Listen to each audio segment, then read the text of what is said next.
yego tekereza udafite amagufa umubiri waba ari nk'icyondo inyama arizo zikugize gusa wajya uryama ni nk'icyondo nyine bivuze ngo amagufa ni nk'inkingi ituma umuntu ahagarara akema ni amagufa 206 n'umuntu mukuru ariko umwana we agira amagufa menshi kurusha umuntu mukuru hari bateze akana ko abari gato kagira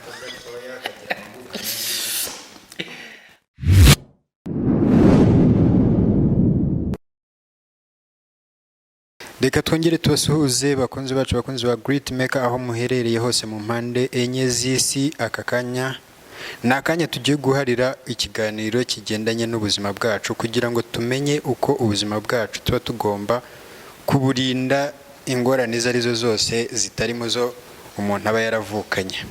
Aka kanya murabona imbere yacu hari umutumirwa agiye kutuganiriza atubwire kuri aka kantu katuri imbere sinzi nimba ndi bukita kantu ikintu cyangwa se uruntu ibyo ari byose amatsiko ufite araza kuyatumara kuko agiye kudusobanurira birambuye.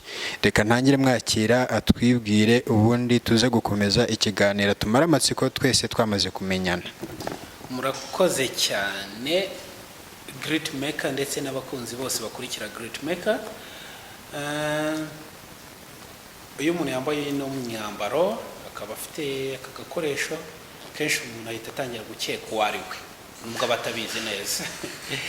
Rero nitwa Habumuremyi Shadrack, nigisha abanyeshuri ibyerekeranye n'imikorere y'umubiri w'umuntu.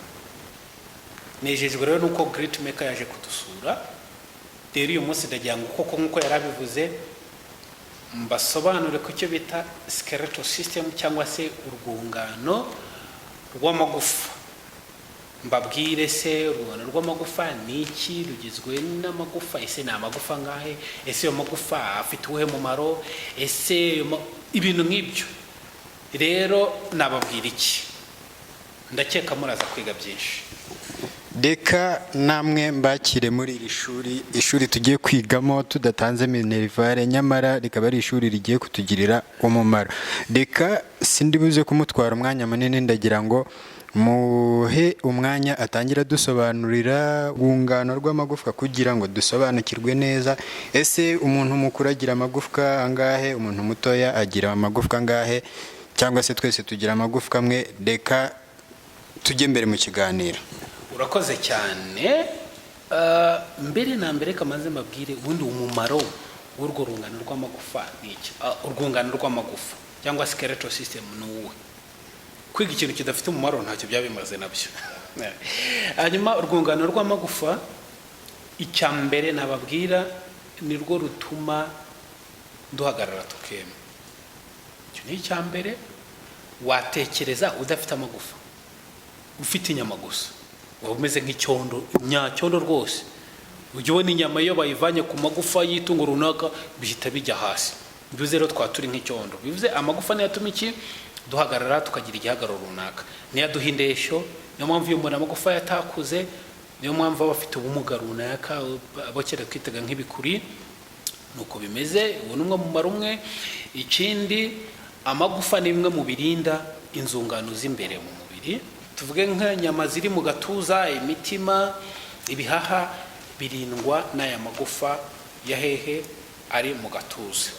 Hanyuma ukibaza ubwonko bw'umuntu butarinzwe n'aya magufa y'umutwe, akantu kajya kakujomba kakaba kageze mu bwonko. Inyama ziba ziri hagati, amorgana bari hagati mu gice cyo hasi mu matako, hatari amagufa iruhande ibintu byose byakwangirika. Murumva rero ko amagufa agira ikintu gikomeye cyane mu mubiri. Ikindi, amagufa niyo akora icyo bita uruhiniro, impiniro mu mubiri. Bivuze kugira ngo ugende ubashe kugenda na amagufa bigira mu ruhare. Kugira ngo ubashe kunama weguke, nubwo nicyo twita inyama cyangwa muscles bigira mu ruhare, ariko amagufa nayagiramo uruhare rukomeye kudufasha kugenda, gukora imirimo runaka, kunama, guhaguruka, mbese ikintu cyose bita kunyeganyega amagufa akigiramo uruhare. Hanyuma n'undi mumaro hari benshi batawuzi keretse nk'abantu bizi by'ikiganga ko amagufa agira uruhare mu kuremwa kw'amaraso. agira icyo bita red bone marrow. Icyo gice rero kiri mu bikora amaraso aba mu mubiri w'umuntu.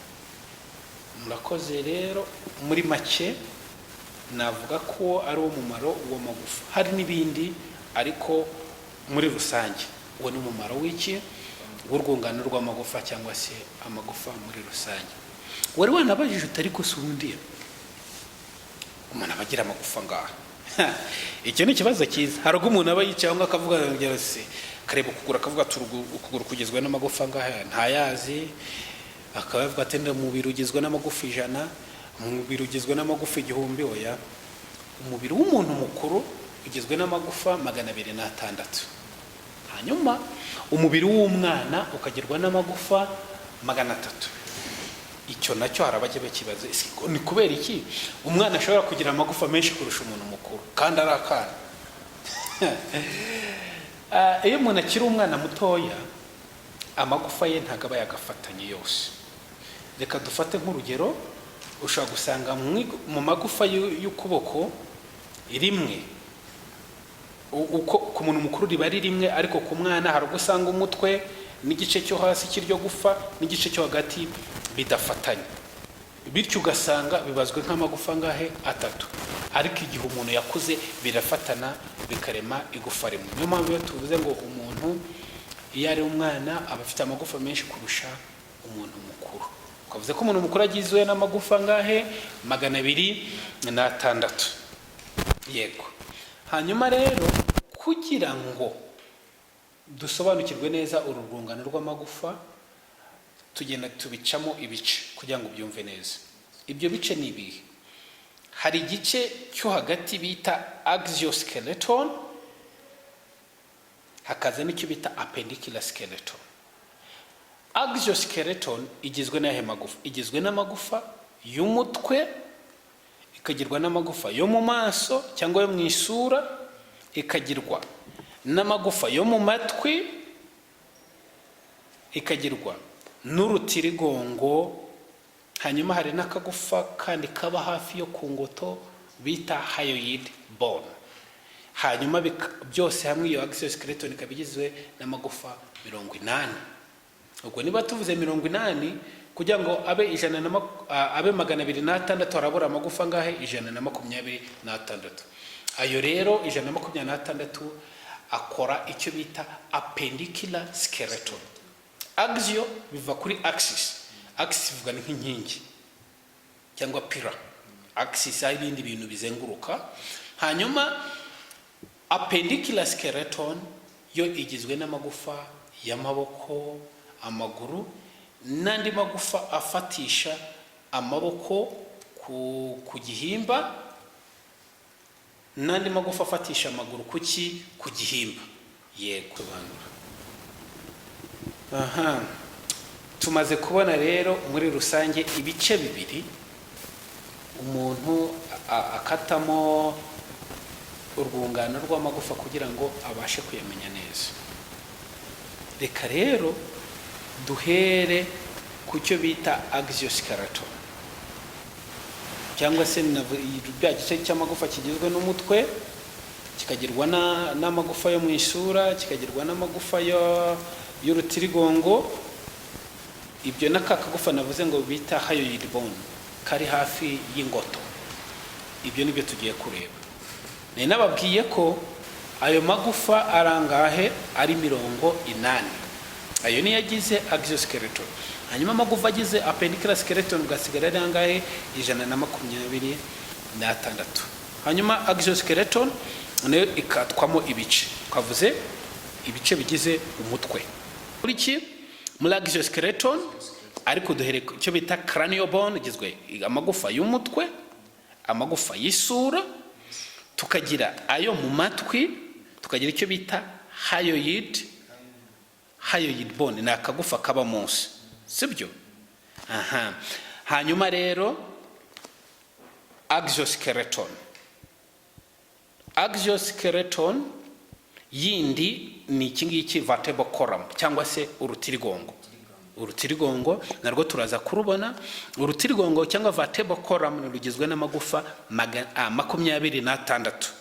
makumyabiri n'angahe n'atandatu. Hanyuma rero twaza ku cyo bita thoracic cage, yo igizwe n'amagufa makumyabiri n'atanu. Makumyabiri n'atanu bivuze ngo iki, hariho imbavu hakaza nako bita sternum, ntacyo ni muri rusange. Hanyuma reka duhere ku mutwe. Umutwe muraza kunyanganira, murabona ni agatwe gatoya ariko ntacyo ni gakuru, nuko twakoze akantu gatoya, ariko iyo mbara akana gatoya aya magufa yandi ntabwo abafatanye, sibyo? Aya magufa ntabwo abafatanye, ariko kubw'amahirwe twakoze akantu gato kugira ngo umuntu wese abe yanakadeplasa akajyana aho ashaka kugira ngo akigireho. Yego, turacyakomeza rero. Narivuze ngo duhere ku mutwe. Cranioskeleton igizwe n'amagufa 8. Amagufa 8, hari ikigufa kiri hejuru, hakabamo utugufa turi inyuma, yose arafatanye. Icyo nababwira ni kimwe, arafatanye, ariko iyo tuyiga cyangwa iyo dushaka kuyasobanurira umuntu tuyasobanura rimwe ukwaryo. Muzabona iyo abana bakivuka hari ahantu haba ibyo biti bihorihori. Yego, igihorihori buriya niho ya magufa ahurira. Wa mwana ntabwo aba yagakomeye, ko agenda akomera, ya magufa agenda kura akomera, yagira ahandi ntagafatana burundu. Aho rero tuvuga ngo niho amagufa ahurira, niyo mpamvu tunayavuga mu buryo butandukanye. Hari ibyo bita occipital, mujya wumva abantu bavuga icyo bita agasyori agasyori inyuma nicyo bita occipital bone. Umuntu akagira icyo bita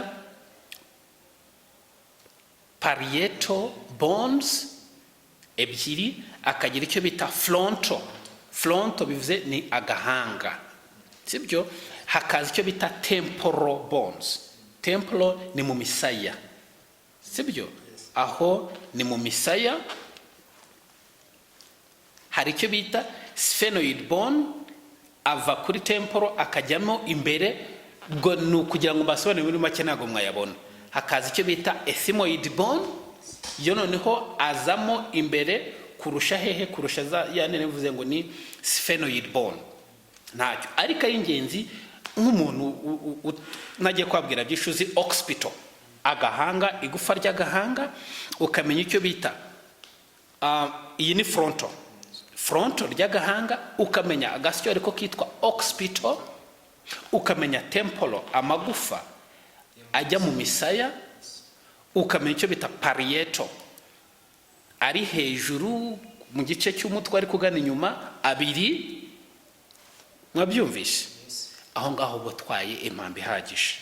Mu maso yo haba mutugufa twishi, biragoye kutubasobanurira twose, ariko nabwo ko mu maso haba mu gufa 18. Ntacyo, reka babwiro nka dukeye. Murabona nk'iri, iyo umuntu afunguye gutya akanwa, igufa ryerekeranye n'akananwa, iri ngiri nyine mubona, iri gita mandible, cyangwa abizi igifaransa byita mandibule, cyangwa mâchoire inférieure, urwasaya. Yego, sibyo? Hakaza izo bita zygomatic bone.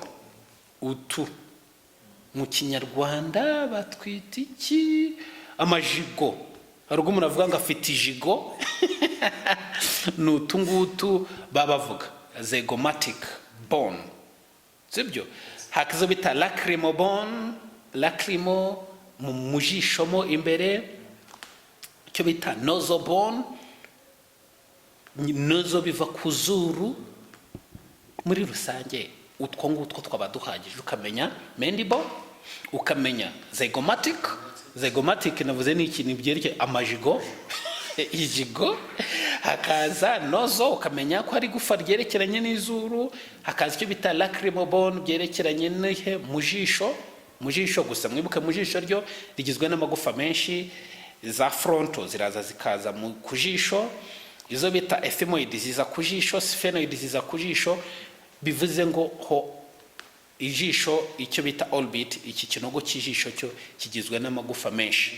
Haba yo twavuze cranial agiramo uruhare, facial nayo akagiramo uruhare. aho niki ni ku mutwe, cranial na facial, sibyo? Niba facial igizwe n'amagufa 18, cranial ikagirwa n'amagufa 8, ubwo byombi bigize amagufa 22. Mu matwi rero habamo utugufa dutatu muri buri gutwi, byombi bikagirwa utugufa tungahe? 6. Ubutaha nzaba ingoma oya yavuze nyine ingoma kamera nk'ingoma. Ingoma yo ntago aba ari gufa, na kandi kantu kaba kameze nk'agashashi, sibyo? Nibyo nakwita ngo ni ingoma z'amatwi. Mu matwi mujye mubona abantu tujya tugiramo ubukuru gutwa, ibyo byose bivaho ngo ku ngoma z'amatwi. Ingoma z'amatwi rero utwo tugufa two ntago ari ingoma z'amatwi, sibyo?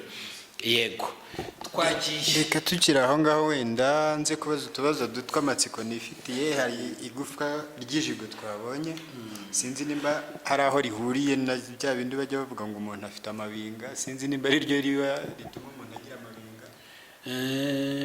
Amabinga nzi ko aba ari niyo mpamvu ijigo ntekereza n'amabinga biratandukana. Amabinga aza ku gice, reka manze mere, hari ubwo abantu bazana amabinga kubera ko inyuma ku gice cyabo cy'amagufa ari kinini cyane. Bishobora kuba kuri hano inyuma ku nyama zifashe kuri aya magufa, haba kuri zygomatic bijyana hano kuri mandible, habaho n'inyama. Nk'abantu bakunda guhekenya nk'amashikarete cyane, bakunda guhekenya cyane, hari ubwo usanga iyo nyama yarabyimbye ubwayo, abantu bakabavuga ko afite ijigo. Amabinga bikajyana naho ngo n'izo nyama ziba zifata kuri aya magufa yombi, zygomatic na mandible, zifasha, ari za zindi dufasha izo nyama zifasha mu guhekenya. Ariko hari n'abandi usanga ino mandible yo hasi hano inyuma naho iryo gufa ribyimbye, atari uburwayi ahubwo ariko ateye, sibyo? Ayo ni amabinga.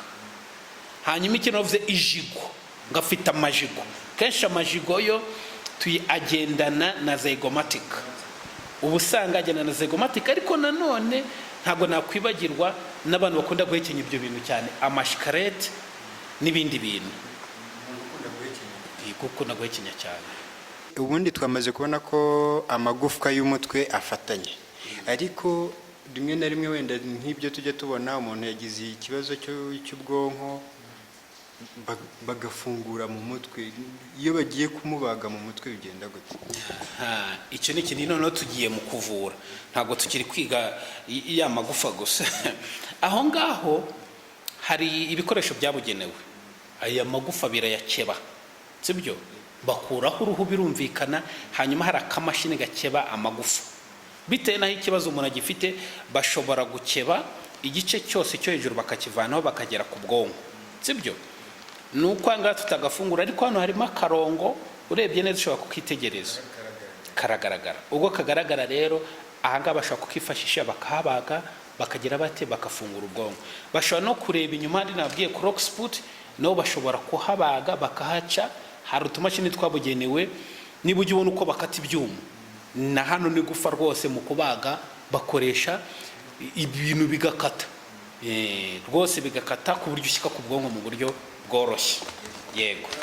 Ikindi kibazo sinzi, hari ikintu bajya bavuga ngo umuntu arwaye sinezite, nimba barwaye inyama, hari inyama z'imbere zirwaye cyangwa se ari amwe mu magufwa yo mu mazuru nk'uko twabibonye.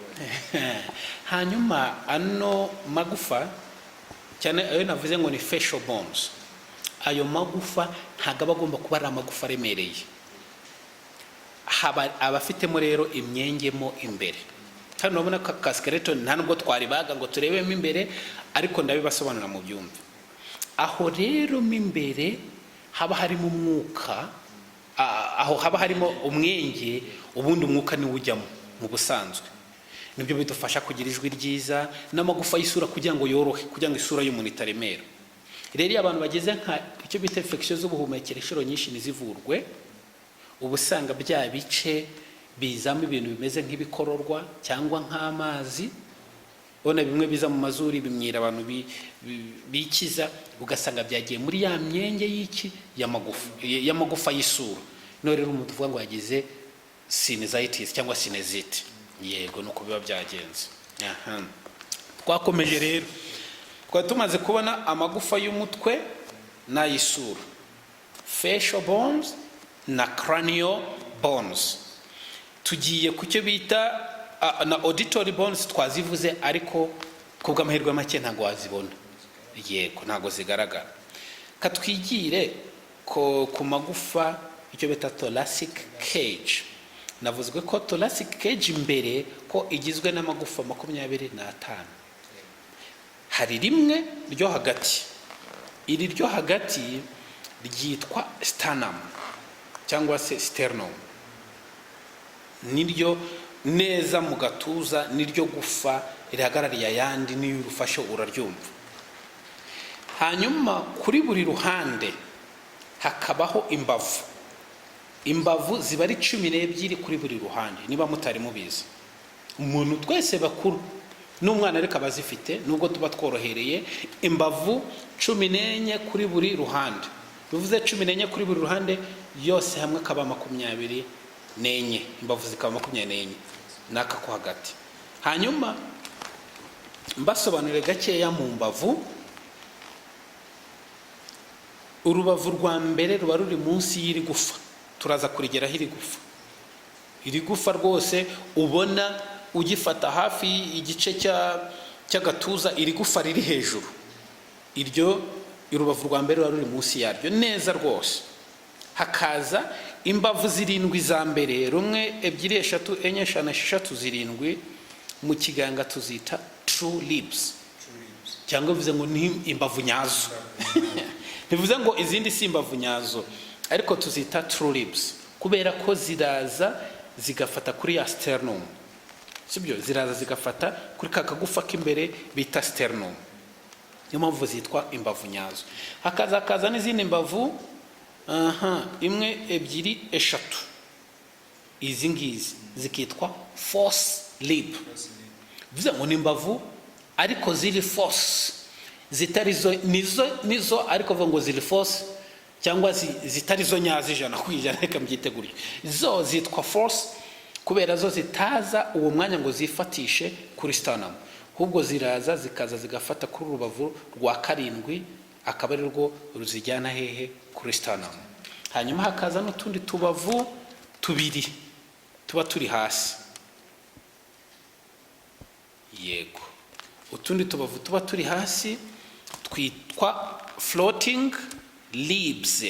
Utu tubavu floating ni kuvuga ngo ni ikintu kinagana. Floating ubundi nk'ikintu kiri kureremba mu mazi, kireremba. Ubwo ni utubavu 2 tureremba.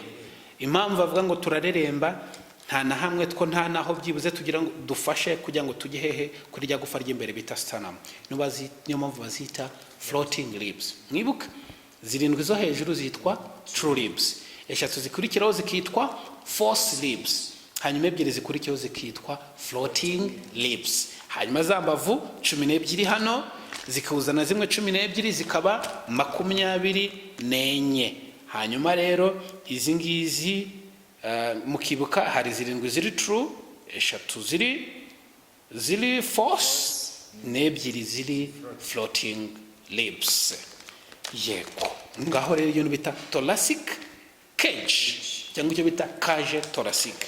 Mwabyibuka? Reka tukiri kuri izi mbavu wenda mpite nibaza n'undi cya kibazo abantu tujye twibaza cyangwa se tujye twumva bavuga bati umugore ni urubavu rw'umugabo. Ese koko umugabo imbavu ze ntabwo ziba zuzuye? Tubonye ko hano haba hari imbavu 14 n'ahandi 14, 12 n'ahandi 12 zikaba 24. Ese koko mu kiganga iyo icyo kintu kivugwa nicyo cyangwa ntabwo ari cyo? Kugeza uyu munsi nakubwira ko atari cyo rwose. Bira ni ibintu byo kwizera n'imyizerere, ntaho bihuriye n'ukuri. Ko mvuze ko atari ukuri, suko ababyizera bitari ukuri kuri bo, ariko mu kiganga ntabwo ko ari ukuri pe. Abantu bose haba abagabo n'abagore bagira imbavu zingana, ariko birashoboka bira ko Imana ishobora ko yaravanyemo umugore gahita rusubizamo. nuko zikaba 24. urakoze cyane. Ni twa tubazo nyine abantu tuba twibaza, ngira ngo n'undi wese wabireba agashobora kuba icyo kibazo yakikubaza, nuko adafite amahirwe yo kuba yakwibariza aka kanya. Yego, murakoze cyane. Noneho dukomeze tugiye ku cyo bita vertebral column cyangwa se urutirigongo. Manze mbabwire, urutirigongo nubwo ibice byose bigize urwungano rw'amagufa ari ingenzi, ariko urutirigongo rwo ni ikindi kindi. Urutirigongo rukora ibintu bikomeye. Mbere yuko mvuga umumaro wabyo, reka manze mvuge amagufa agize urutirigongo. Ni amagufa 26. Icyo ni icya mbere. Noneho urutirigongo rugira n'icyo bita amaregio. Regio sinzi uko ndabyita, ni ibice runaka. Reka mvuge regio ya mbere nicyo bita cervical, iyo hejuru iringaniye n'ijosi, inyuma mu ijosi.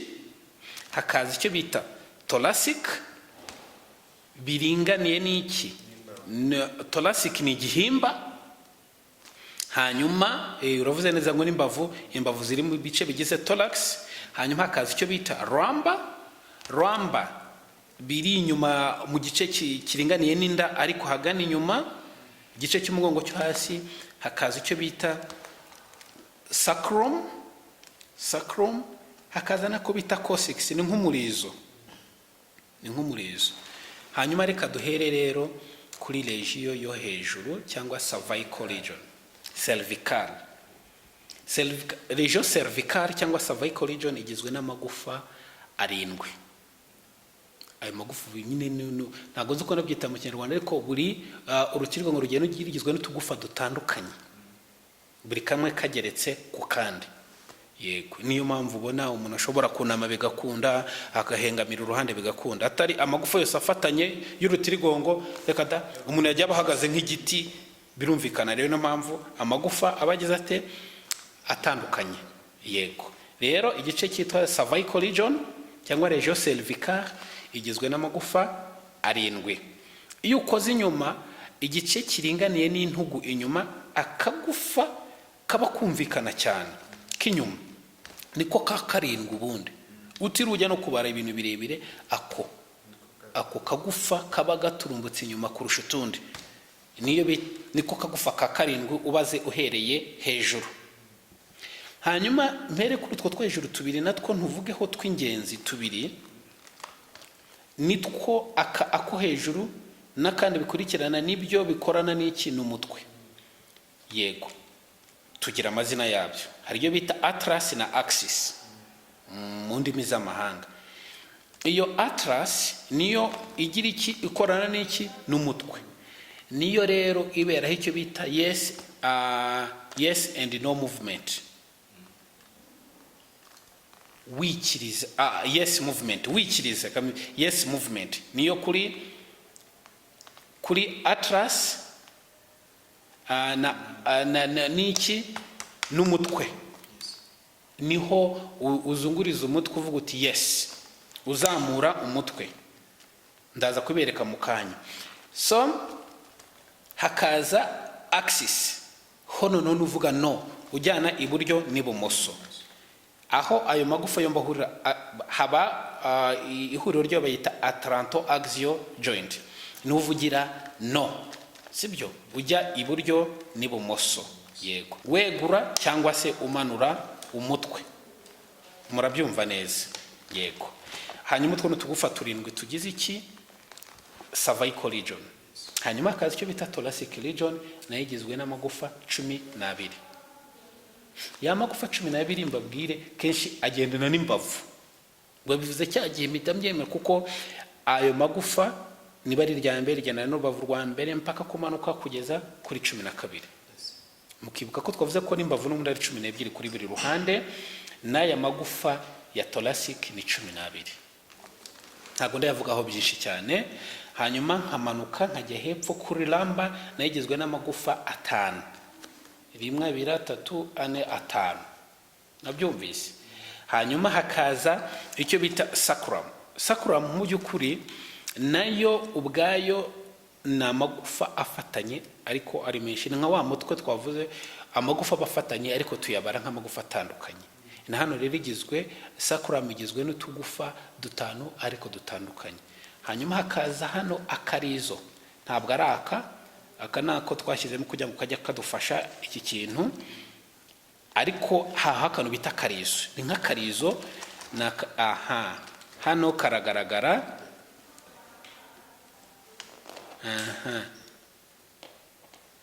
hano mushobora kukabona. Okay, hano mushobora kukabona nk'iyo umuntu aguye yicaye aho ngaho arakumva. Aka ngaka karababaza cyane, urababara pe ukabyumva, bakita coccyx.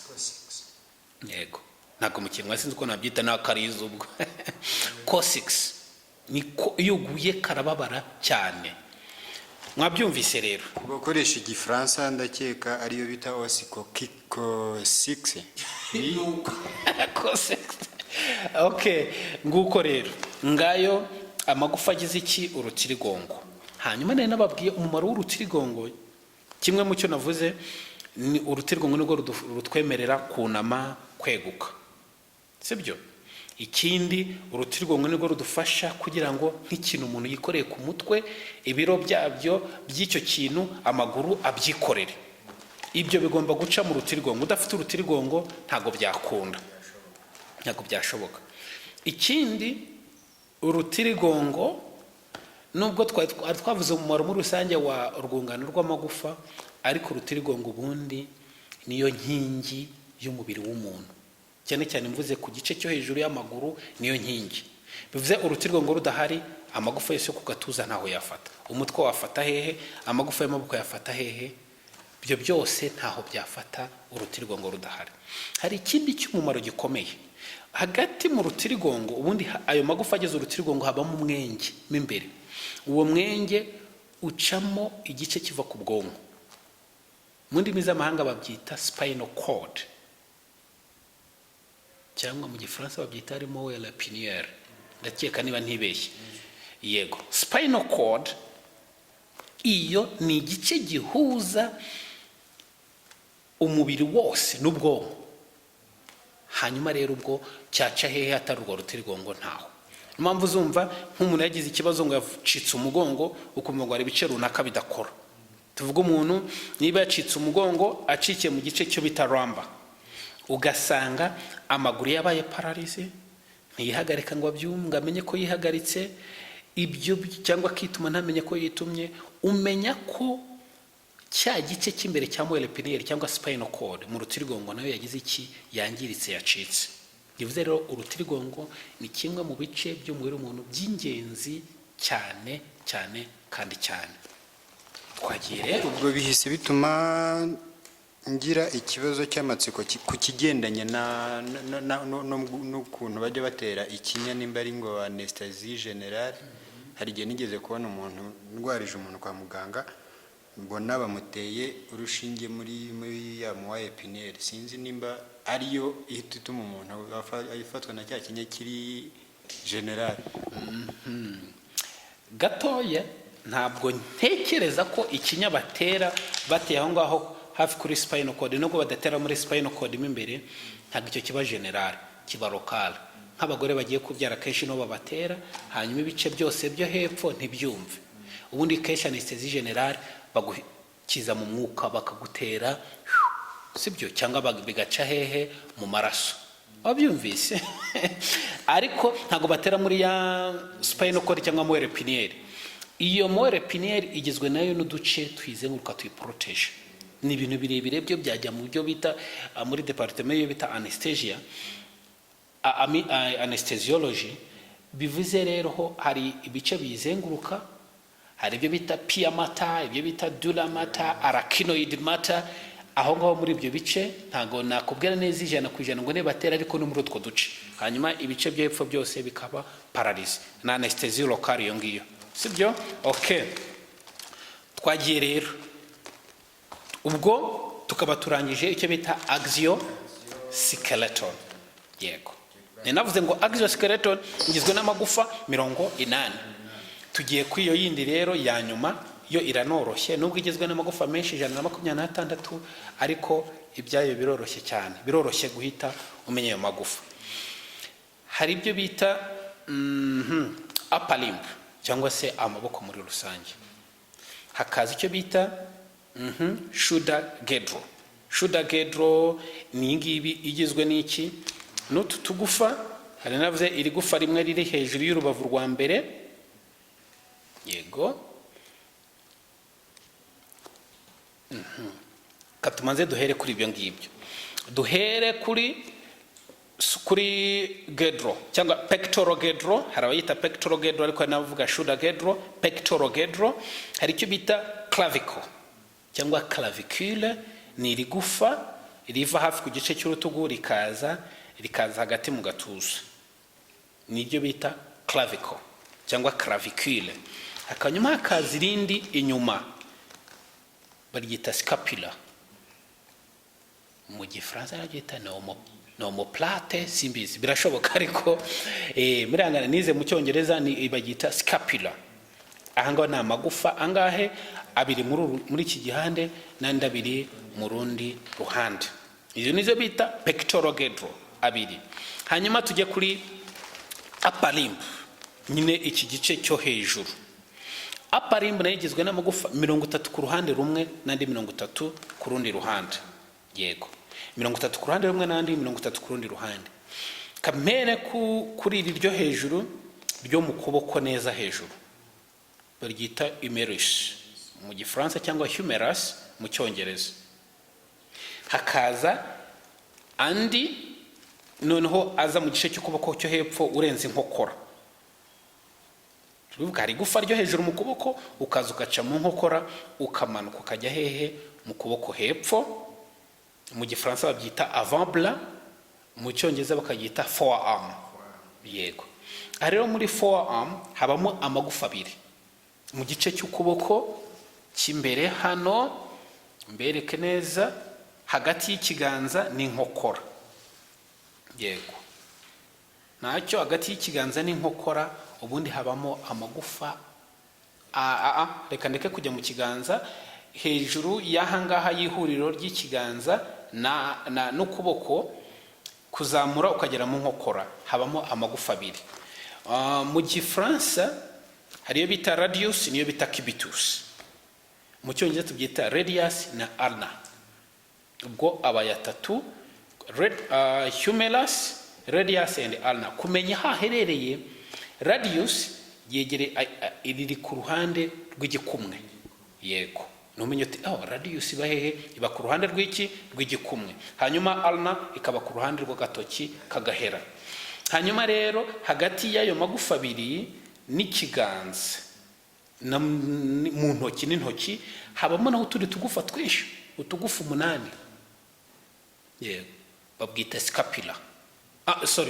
Babyita couple bones. Zitwa couple bones.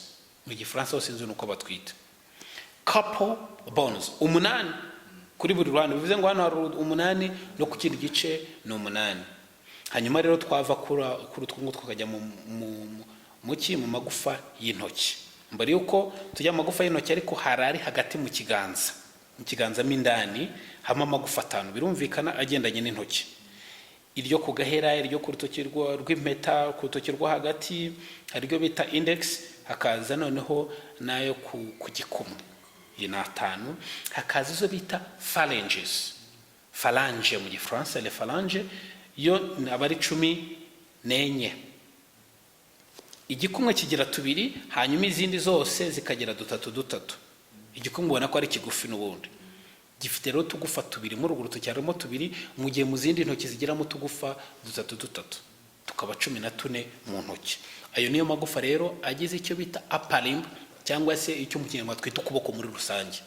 Yego. Bivuze ngo amagufa tubona mu gice cy'iburyo ni nkamwe tubona mu gice cy'ibumoso. Byose biba ari kimwe. Bivuze kuri appendicular skeleton turangije pectoral girdle na upper limb. Turebe rero tujye ku maguru kiretse niba hari ikibazo. Abadukurikiye uzagira ikibazo yatwandikira akatubaza nawe ni muganga wacu twamubaza nta kibazo. Yego. Tukigera ku maguru hari icyo bita pelvic girdle. Muri buka girdle zibaye ebyiri. Hari yo hejuru twavuze ngo ni pectoral girdle, hari yo pectoral girdle, hanyuma hano hasi hakaba icyo bita pelvic girdle cyangwa base. Harabyita ngo ni base mu Gifaransa. Ano magufa yo mu matako, yes, mu matako. Aya ngaya nagira umumaro ukomeye nk'ababyeyi babyara, zanya ababyeyi, ibyo byose babirimo hagati hano. Yego, babirimo hagati hano, urwungano rw'inkari nimwo ruba ruri. So byumvikane ko ahantu naho ni ahantu h'ingenzi cyane. Yitwa bassin mu Gifaransa, mu Cyongereza bikitwa pelvic girdle. Nacyo buri gice kiba kigizwe n'amagufa atatu. Nabyumvise. Yagizwe n'amagufa atatu afatanye, ariko tubara nk'igufa rimwe muri buri ruhande. Sibyo, byo ntabwo twabivugamo cyane, ibyo bita ilium, ischium na pubis. Reka tureke kujya kure cyane. Sibyo. Hanyuma iyo magufa ni nayo atuma niyo articulation cyangwa joint yitako nimwe ibiri.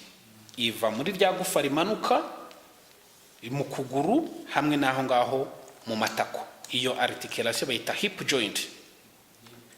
Yego, hip joint. Twagiye rero hanyuma iri gufa ryo mwitako naryo iri ryitwa femur. Mwabyumvise neza? Ryitwa femur cyangwa femur mu Cyongereza. Ubwo nabiri, rimwe mu gice kimwe n'irindi mu kindi gice. Tukamanuka hakaza andi magufa ari hasi mu kuguru. Harizo bita za ruseke, zo baravuga ngo ni ruseke. Ruseke umurundi cyangwa umurundi. Ruseke ndakoze. Okay, twagiye hari icyo bita twavuze ko bayita femur, hakaza icyo bita fibula, na akagufa kari ruhande kuko mu kuguru hasi amagufa abiri, naho bayita tibia. Abanyarwanda bayita umurundi. Umurundi, abarundi bakayita umunyarwanda. Yego, ni amagufa abiri, fibula na tibia. Hanyuma mbere ko nyageraho, hagati yayo na rya gufa bita femur ryo mwitako hari akandi gatwikiraho, icyo bita ingasire. Iyi ni ingasire, mu Cyongereza yitwa patella. Mu Gifaransa sinzi uko bayita. Okay, patella cyangwa kneecap mu Cyongereza. Kneecap ni ngo nk'iki, ni umupfundikizo w'ivi. Ivi riraho ngaho hakaza agapfundikizo kayo, kneecap cyangwa se patella. Mu Gifaransa bayita rotire. Ndakibutse. Ni genou, articulation yo bita knee joint ni genou mu Gifaransa, akagufa kakitwa patella cyangwa rotire mu Gifaransa. Tukamanuka rero tukajya mu kirenge. Mbere ko tujya mu kirenge hari ihuriro ry'ukuguru n'ikirenge, icyo bita cheville mu Gifaransa cyangwa ankle joint mu Cyongereza. Naho habamo tugufa twinshi. Muri buka hagati y'ukuboko n'ikiganza rero habamo tugufa 8 bita couple bones. Hano rero hakabamo tugufa 7 twitwa tarsal bones. Tarsal bones. Byumvikana ko ubundi ukurikije amaguru n'amaboko bijya kugira n'isura, bijya kugira igice kimwe. Muri buka mu maboko habamo igufa ryo hejuru bita humerus, rikagira radius na ulna. Mu gihe hano hariho femur, fibula na tibia. Hanyuma hakaza tarsal bones, mu gihe mu kuboko hazamo icyo bita couple bones. Hano navuze ko tarsal bones ni 7, mu gihe za couple bones zo zari 8. Yego, izi rezo za tarsal bones nizo zituma haba articulation cyangwa se aho uruhiniro hagati y'ikirenge no kuguru. Yego, nizo zidufasha muri articulation. N'agatsinsino, rimwe mu igufa rigize agatsinsino, iyo tarsal bones iri rimwe mu igufa rigize iki, agatsinsino. Yego, aka gatsinsino rimwe mu igufa rya tarsal bones. Reka ngubwire ko ryitwa se ryitwa calcaneus. Maze numve. Yego, abantu bazatanga comment batubwira uko babyandika calcaneus. Yego, hakaza icyo bita talas. Yego, nayo ni nakandi kari hejuru yako. Agyo talas ari nahita ikora uruhiniro hagati y'ukuguru n'ikirenge, talas. Ku buryo uru ruhiniro mu ndimi ziri tekinike bita talocrural joint. Bivuga ngo talocrural joint, ariko turabyoroshye twavuga ngo ni ankle joint. Apana ankle. Ankle joint. Yes. Hanyuma twagiye, iyo turenza ya magufa arindwi yitwa tarsal bones, tujya ku yandi magufa noneho agize iki mbere yo kugera ku mano, amagufa y'ikirenge naho na 5 yitwa metatarsal. Ku kiganza niba bagiye kubabwira aho bazita metacarpal. Hano izi zitwa tarsal, imbere zikitwa metatarsal. Mu gihe ku kiganza zo zitwa metacarpal, hano ni metatarsal ziba ari 5. Hanyuma ukajya nazo zikagera phalanges, amano akagera izo bita phalanges nayo. Phalanges ni 3 kuri buri mano, uhere ku gatoya ukageza ku ino ryegeranye n'igikumu n'igi bakita iki, ino rinini baryita ngo iki. Naryo iki kizamini kirakomeye, abantu bazatubwira ino rinini uko ryitwa ni igiki. Hanyuma nanjye sinzi uko ryitwa. Yego, nayo igira phalanges 2, mu gizindi zigera phalanges 3 ni kimwe no mu biganza, nayo zikaba phalanges 14 muri rusange. Hanyuma ikindi nababwira, ukuguru guhera hejuru kwita ko kumanura bigizwe n'amagufa 30 kuri buri gice, kimwe no mu maboko 30. Yego, 30 muri maboko. Za couples zari 8. Hano kubera uze ko zibaye 7, amagufa anganye gute? Igituma bingana ni couple, loture mu gifaransa, cyangwa se ni couple, ihita ituma bigira umubare ungana w'amagufa. Sugira ngo si ibyo. Urwungano rero rw'amagufa tukaba tuvuze amagufa muri rusange abigize, ariko urwo rungano rw'amagufa ntabwo bwarwo twavuga ngo ni amagufa gusa. Nibyo nagiye mvuga ngo uruhiniro n'impiniro nazo ni birimwe mu bice bibigize. Niba tuzabiganira ubutaha, niba dushobora kuzabiganira ubutaha, bitewe nuko abadukurikiye bashobora wenda kugira amatsiko bakagira icyo batubaza. Ahubwo noneho reka wenda duhite twivugira ngo nimba tubonye ibigize urwungano rw'amagufwa, ni gute umuntu yarwitaho, cyangwa se ni izihe ngorane rujya rukunda kugira? Ubajije ikibazo cyiza cyane. Ubundi ibyo ibi ngibi kubimenya ni byiza, ariko icy'ingenzi ni ukumenya uburyo barwitaho. Iyo utagize ibyago ngo uvuke ufite indwara mvukanwa, izo twita congenital disease, uyu ugize amahirwe ntubivukane, hari uburyo ushobora kurwitaho. Ubona nka kwa kondano bakora siporo, biri mu bituma amagufa akomera cyane rwose. Amagufa arakomera kuko igufa ukurikira ku cyo bita stress, uko wirukanka ryo ubwajyo rigenda rikomera kurushaho. Hanyuma no ku amagufa uburyo ateye kuri yakomera, akeneye icyo bita calcium. Abantu barya ibintu birimo calcium cyane bari mu bantu bafite amahirwe yo gukomeza amagufa yabo, sibyo? Bivuze umuntu ukora imyitozo ngororamubiri akarya ibintu birimo za calcium, uwo nguwo akomeza iki? Akomeza amagufa ye.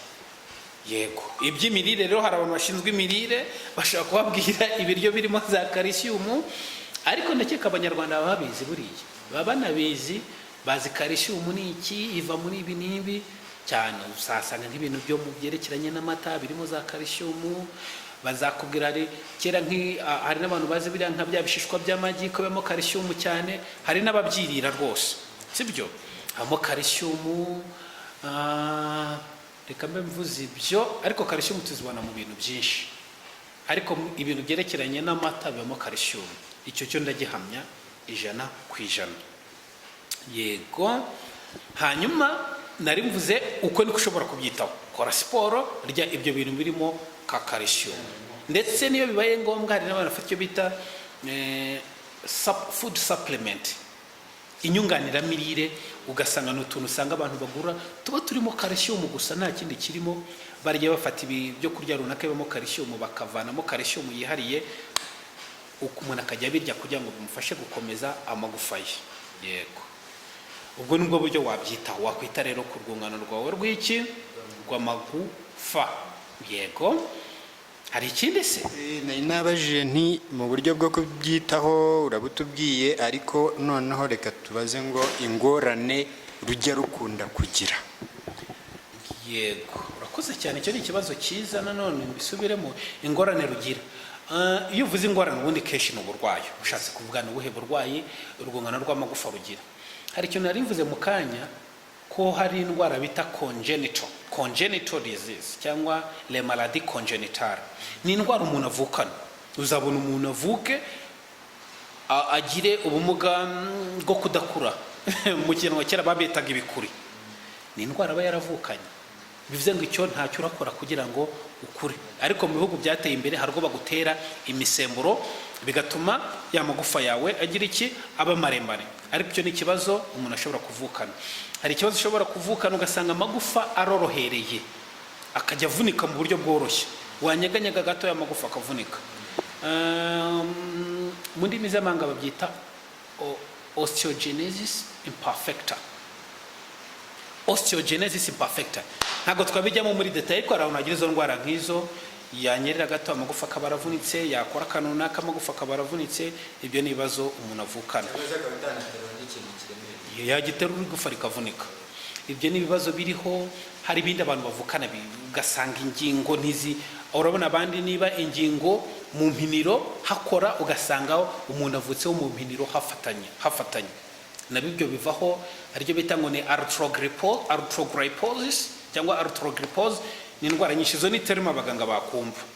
Biragoye kugira ngo umuntu utari umuganga wabyumve, ariko hari umuntu ufite nk'umwana afite, ugasanga byaye umwana ingingo ntizihinika. Icyo gihe yamenya ko umwana ashobora kuba afite ibibazo bita arthrogrypose mu Gifaransa cyangwa arthrogryposis. Sibyo? Ibyo bibaho. None hari izindi ndwara ugasanga umuntu avutse nk'urugingo ararufite ariko kabaye kagufi, ugasanga umuntu afite nk'akaboko kabaye kagufi cyane, ni kagufi. Ibyo bita ngo ni agenesis cyangwa agenesi.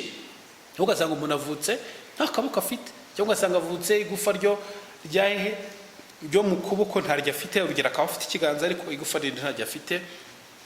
Ibyo ni ibintu umuntu ashobora kuvukana. Ibyo byo ntacyo wabikoraho. Gusa iyo umuntu none bigaragaye ko avutse abifite, yitabwaho kwa muganga, ariko akiri mu nda ntacyo wapfa gukora kugira ngo ubimurinde. Ni ibintu usanga ari karemano muri we. Hanyuma rero ni bimwe mu byo mvuze. Yego, hari n'abantu uzasanga avuke urutirigongo rwe ruhengamye. Hari abantu ujya kubona urutirigongo ruhengamiye iburyo cyangwa ibumoso, ugasanga umugongo we urutuze cyane.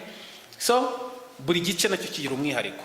Hari indwara zifata urutirigongo, hari zifata ibyo twavugaga appendicular skeleton, zigafata se amagufa y'amaboko cyangwa y'amaguru.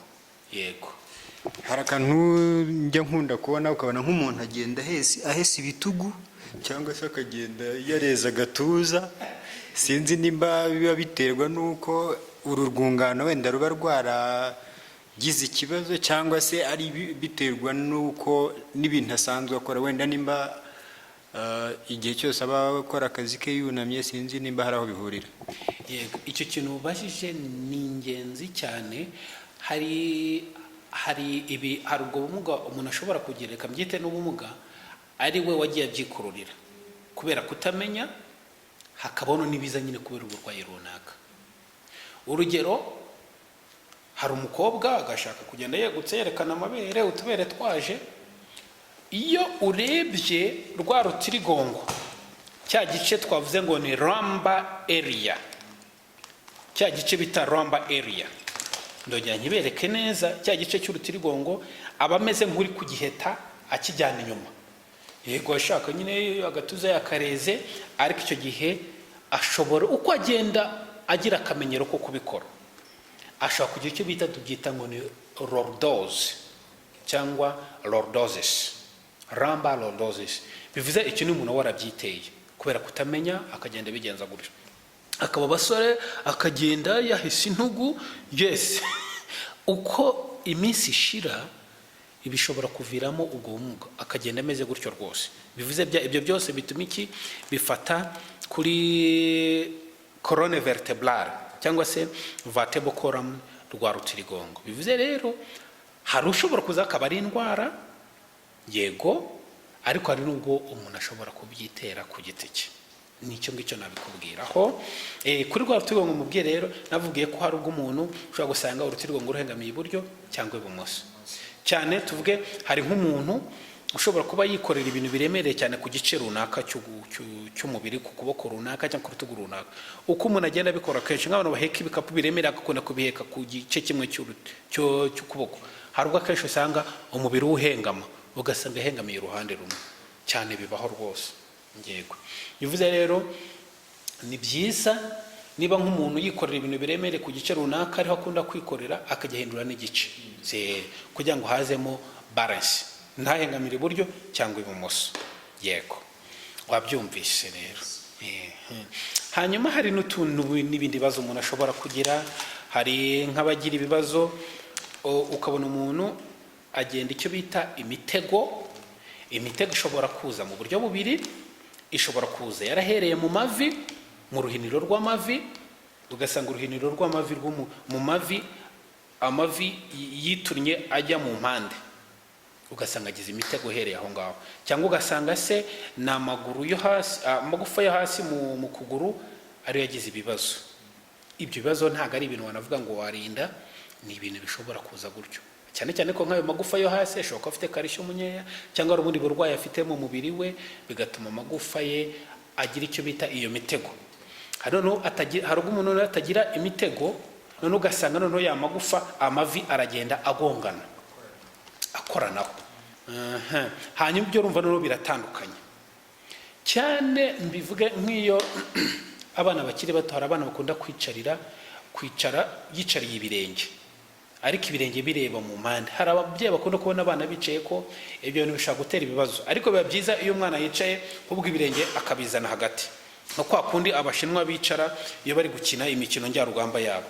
Kwa kundi umuntu yicara ibirenge bikaza hagati akabigira gutyo kugira ngo yicare ibirenge bireba mu mpande, amavi ari imbere, ibirenge biri mu mpande. Oya, ibyo bituma kenshi ibyo bita amarigama ari hano ku ivi akweduka. Icyiza ni iki? Ni ukwicara umwana akiri mutoya, amavi yagize ibirenge bye bize hehe imbere kurusha uko bijya mu mpande. Hari ubumuga bwinshi. Hari no gusanga noneho umuntu ni ukuguru kumwe guhengamiye mo hagati cyangwa guhengamiye iburyo, ukundi guhengamiye ibumoso. Babyita coup de vent. Bivuze ngo ni nk'umuyaga wahushye. Niba umuyaga uhushye uvuye ibumoso, urahuha ukuguru ivi ry'ibumoso rihengamye rijya iburyo, n'irindi rigendere ko. Usanga rero umuntu amaguru yahengamiye yagiye mu gice kimwe.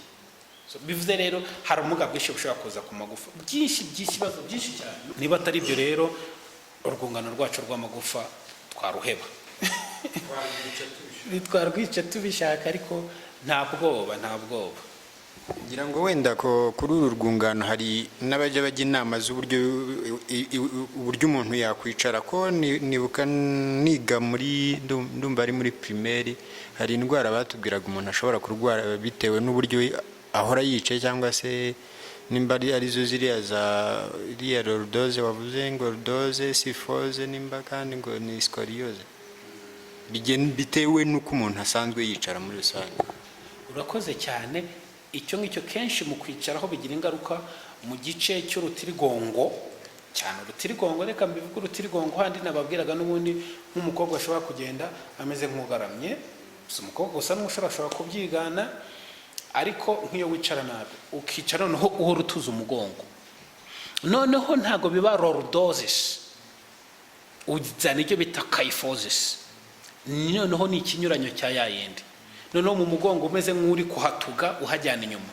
Mu busanzwe ubundi mu miterere y'amagufa y'urutirigongo n'ubundi igice cyo bita lumbar area n'ubundi bimeze igiyemo imbere, hanyuma igice cyerekeranye na thoracic kikamera nk'ikigiye inyuma, hanyuma igice cyerekeranye n'ijosi cyangwa cervical nicyo kimera nk'ikigiye hehe imbere.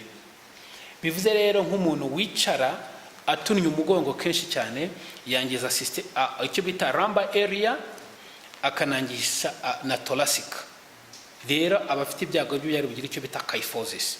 Yego, hahandi hazaga imbere hakaza inyuma cyane rwose. Yego, icyo kibazo rwose ni cyiza cyane.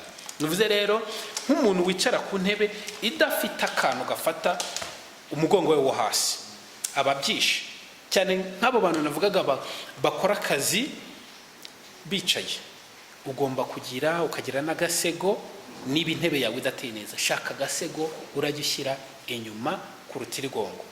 Gusa no mu biro hari ubwo bikwibwirira, ujya ubona nk'abashoferi benshi ariko usanga barashyize agasego inyuma, buriya agashyira hari uko yashize, agira kumva umugongo waramuzonze, kumbi ni ukugenda yunamye kuri vola. Bivuze ariko ushatse akantu gategaho inyuma mu rutirigongo, uba rwose ukoze ikintu cyiza cyane. Rero ibyo bintu ni byiza, kwicara ufite akantu gatega umugongo wawe. Ubundi tuvuga ni na byiza iyo ufite nk'intebe ishobora gufata ijosi, ku buryo apana ngo wicare ijosi rireba imbere. Oya, ubwo ubutadushaka kuzavugana no ku kindi kintu, position nziza umuntu yicaramo ari gukoresha ordinateur. Iyo ni ingenzi. Kenshi iyo bitwaye nabi hari ubwo ijosi ryangirika, ya magufa y'ijosi none hakangirika. Kandi muribuka ko nabwiye ko mu rutirigongo hacamo igice gihuza ubwonko n'ibice by'umubiri byose, icyo nacyo gishobora kwangirikira muri iyo position mbi. Yego, murakoze rero. Reka nsoreze ku kibazo nari nibagiwe ariko ntagenda ntabajije ku kigendanye n'imiryamire. Byanze bikunze nabyo hari uburyo umuntu aryamamo bushobora kwafekta rwa rwungano rw'amagufwa.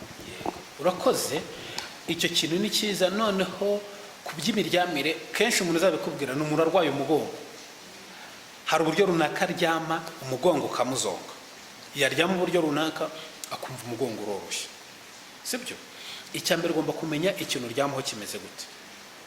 Apana kuryama abandi baryama ku bitanda bya rasoro bitebera, buriya umugongo uba wawishe, uba wawubangamiye. Niba uryamye ugaramye utekereze rwa rutirigongo handi hazamo imbere, ubu hakweduye kuko igitanda cyo cya rasoro kirakujyanamo hasi, uri kumva? Bivuze umugongo uri kwangirika. Icyo ni kimwe. Hanyuma wava ku gitanda, ibyo ubwo icya mbere ni byiza kuryama ku gitanda gikomeye. Tujye kwigodora. Matera ntabwo agomba kuba ari akamatera koroheye nako uryamo ugatebera, cyangwa se ari urumatera rukomeye nk'uryamye kuri sima. Oya, igomba kuba ari matera yorohereye mu buryo runaka, ku buryo niba ari ahantu runaka, niba uryamiye urubavu, itako aho rigera rirahatsindagira rikareshya naho, hanyuma igice kiri hejuru nacyo kikaguma hejuru, ukaryama neza. Tuvuye kwigodora n'igitanda, no tujye muri position yawe bwite. Ugomba gutekereza ku musego. Iyo uryamye ku musego munini, ijosi uryama rihengamye. Niyo mpamvu hari abantu bazasanga mu gitondo ijosi ryagagaye, kombi ryatewe no kuryama nabi. Tuvuga ubundi nujya kugura n'umusego, umuntu agura umusego ureshya n'urutugu rwe, kuva ku ijosi ugana aho urutugu rutangirira. Ubundi umusego niko ugomba kubureshya. Mwabyumvise? Ntabe igisego gikomeye nawo ukaba ari umusego uringaniye, apana koroshye gafuma ngo utararyamira ijosi rigaheramo cyangwa n'umundi rigume hejuru.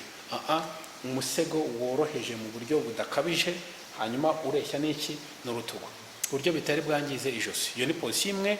Ubundi bavuga position nziza yo kuryama ni igihe umuntu aryamiye urubavu, uburyo ndabasobanura simbizi, ukuguru ko hasi uryamiye uguhinnye, bikaba byiza uko hejuru kurambuye. Ubundi biba ari byiza cyane kurushaho, bituma umugongo w'umuntu uba uruhutse neza n'ibindi bice by'umubiri. Yego, iyo position kuryamira urubavu ufite wa musego mwiza, uryamye kuri matera nziza, uryamye ku gitanda cyiza. Ntabwo mvuze ibitanda bihenze cyangwa matera zihenze, oya, iteye kwa kundi nababwiye. Hanyuma waba ufite iyo position bikaba byiza ukuguru ko hasi uryamiye uguhinnye, uko hejuru kurambuye. aho ubu dufite position nziza cyane. Yego bakunzi bacu, ngira ngo ntacyo atatubwiye, niyo mpamvu nasoza mushimira nkavuga ngo mwakoze kutwakira ndetse no kudusobanura ku bisobanuro muduhaye. Ibyo ari byose bifite benshi bizagirira akamaro. murakoze cyane, muzagaruke. Reka rero hano rwose murakoze cyane.